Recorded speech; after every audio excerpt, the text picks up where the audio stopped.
بسم الله الرحمن الرحیم. نن غواړو په اسپیسیس کې زده کړو څرنګه کولی سو چې دوه ویریبلز موږ ولرو، هغه یو بل سره کمپیر کو یا تر دوه نه اضافه موږ په ګروپونو کې ولرو، هغه غواړو کمپیر کړو. دغه ترمنځ موږ مین، میډین او داسې نور کوم هر څه چې سټاټسټیکل میجرمنټس وي هغه څه کو یو بل ته پرتله کړو.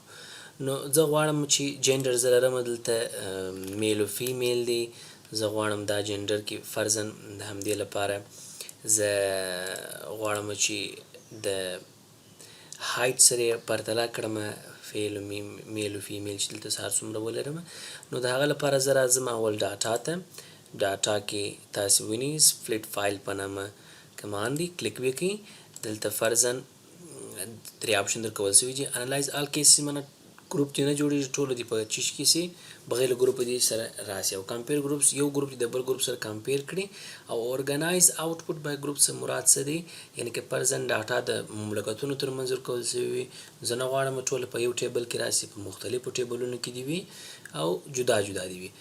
نو دلته تاسې څه غواړئ چې میل او فیمیل جنډر چې ما ورکړی دی هغه دې راسي. اوکې وهئ. انالیسس ته راځئ، د هغه وروسته ډسکریپټیو سټاټسټیکس ته، فریکوینسیز، او دلته غواړم د هایټ سره څه کوم پرتله یې کوم. سټاټسټیکس ته به راسئ.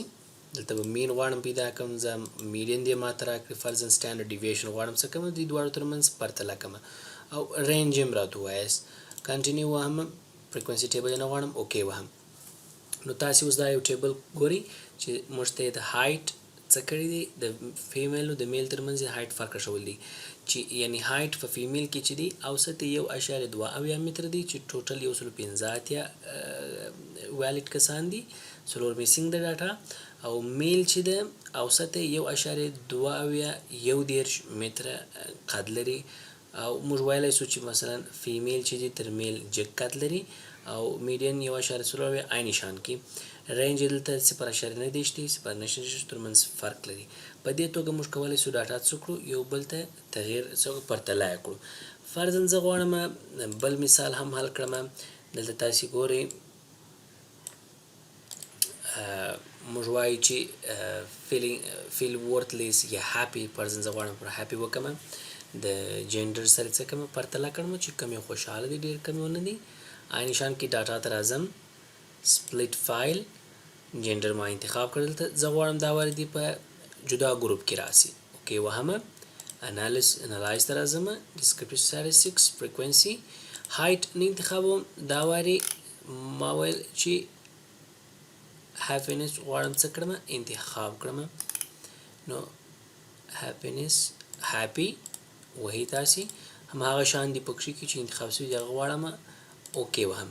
تاسې اوس ګورئ دلته د جنډر دپاره چې دی دونه فیمیل لپاره جدا ټیبل دی، د میل دپاره جدا ورکړی، ځکه موږ دلته آپشن ورکړي وو چې 115 کس ټوټل دي. مین چې دی دلته 2.2 دی، کوم چې ځکه نومریکس ډاټا ورکول شوی و په دې خاطر. او په دې ځای کې مین چې دی 2.3 دی. هر یو ځان ته چې دی متغیر دی. دا خصوصا د سټرینګ ویریبل ډاټا لپاره ډېر ښه راتلی سي. غواړئ چې مثال غوره کړي، فرضاً ګورئ دا ټول چې دي په نومریکس باندې اړول شوي دي. لکه چې تاسې غواړئ چې په سټرینګ یې بېرته واړوئ، نو بیا هلته تاسې ته ښکاره کوي چې ویری هاپي څومره دی، فرضاً ناٹ ټو هاپي څومره دی. هر څه چې کوي تاسې ته یو بل ته کمپیر کوي. خو په هر صورت تاسو ته د سپلټ فایل وظیفه او د کمپیر ویریبل وظیفه دا سوله چې دوه ویریبل درکوي، هغه غواړي څه کړي، یو بل ته سره کمپیر کړي او هغه معلوم کړي چې په کوم یو کې اوسط زیات دی، د کوم یو ترمنځ سټانډرډ ډیویشن ډېر دی او یا کم دی.